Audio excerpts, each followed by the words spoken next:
आप सभी को अभिवादन है, आप सभी को नमो बुद्धाय। यहाँ भरूच अंकलेश्वर स्नेह मिलन समारोह चल रहा है। पूरा का पूरा प्रांगण और हाल ये साथियों से भरा हुआ है और आज का आयोजन लोगों को मिलने का, आदान प्रदान करने का, स्नेह करने का दिन है। और साथ ही साथ ऐसा एक अवसर आता है वर्ष में एक दिन जो हम सब बहुत कुछ वैचारिक रूप से आदान प्रदान कर सकते हैं और वो किसी और दिन नहीं आता है।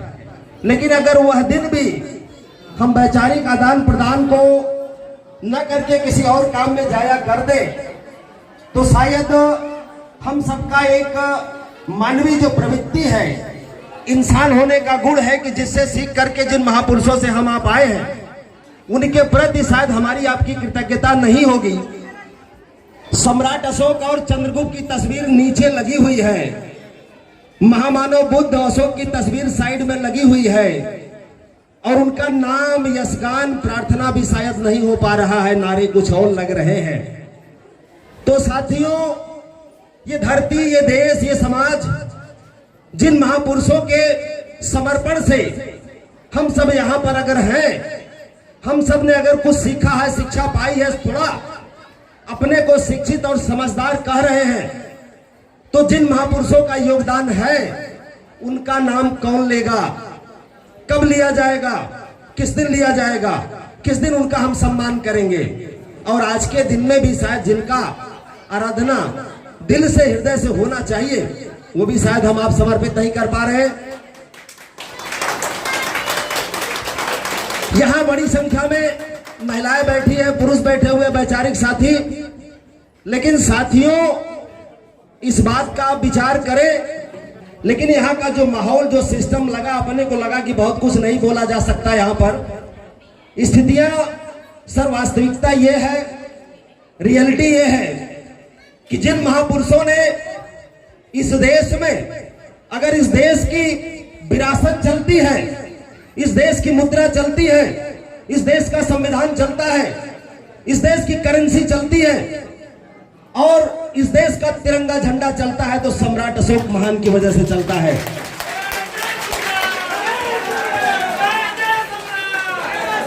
और सम्राट अशोक महान की जो विरासत है, गर्व करें कि आप उनके वंशज हैं, आप उनके ब्लड हैं। और अपने दादा पुरखा का नाम अगर हम नहीं लेंगे, आज के दिन नहीं लेंगे, तो कौन लेगा और कब लेंगे। तो साथियों, खाने पीने का दिन, बैठने का दिन, बात करने का दिन, मिलने जुलने का दिन तो रोज आता है। आज का दिन तो दिमाग की खुराक का होना चाहिए, ब्रेन के खुराक का होना चाहिए, वैचारिक आदान प्रदान का होना चाहिए, जो कि शायद बहुत रियलिटी के बेस में नहीं हो पा रहा है। साथियों, मैं आयोजक साथियों से निवेदन करना चाहूंगा, यहाँ जो बच्चे हैं, यहाँ जो महिलाएं हैं, ये बच्चों का जो भविष्य तैयार होगा, ये महिलाएं जो बैठी हुई महिलाएं, जो पढ़ी लिखी महिलाएं हैं, इनको कौन बताएगा कि आज से 150 साल पहले आपको घर से निकलने के लिए, आपके शिक्षा के लिए अपने जीवन को किसने समर्पित किया। और वो दंपति थे ज्योतिबा फूले और सावित्रीबाई फूले। उनकी तस्वीरें यहां नदारत हैं और उन तस्वीरों को कौन नमन करेगा साथियों, कब नमन करेंगे। इन महिलाओं से पूछे कि आपको घर से निकलने का अधिकार नहीं था, शिक्षा का अधिकार नहीं था, यह अधिकार किस दंपति ने दिया, अपने वर्तमान को समर्पित करके दिया। और पूरी हिस्ट्री को पढ़े, जैसे उन लोगों ने तय किया कि आपको शिक्षा देना है, फिर एक वर्ग सामने खड़ा हो गया कि आप इनको शिक्षित नहीं कर सकते और इनको शिक्षा देना हमारे धर्म के खिलाफ है, हमारी व्यवस्था के खिलाफ है, हमारी परंपरा के खिलाफ है। तुम्हारी कौन सी धर्म है, तुम्हारी कौन सी परंपरा है कि तुम शिक्षा का विरोध करते। एक मिनट उसके बाद आई फिनिश योर स्पीच।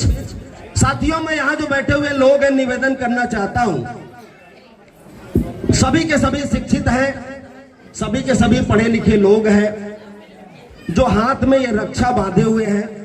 मैं ये कर रहा हूं, उसका मैं विरोध नहीं कर रहा हूं, मैं कोई ऑब्जेक्शन नहीं कर रहा हूं। मैं ये कर रहा हूं कि आप पढ़े लिखे लोग हैं, आप इतना जानो कि आपने क्यों बांधा, क्या मतलब है, क्या कहा जाता है, क्या उसका अर्थ है।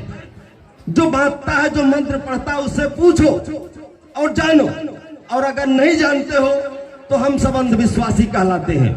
आपको जानना पड़ेगा, सच्चाई को समझना पड़ेगा, उसके बाद आप मानो। तो साथियों, यहां पर वैचारिक बात होनी चाहिए, बच्चों के दिमाग में नई जागृति आनी चाहिए, लेकिन शायद उसकी आजादी यहां पर प्रॉपर नहीं है।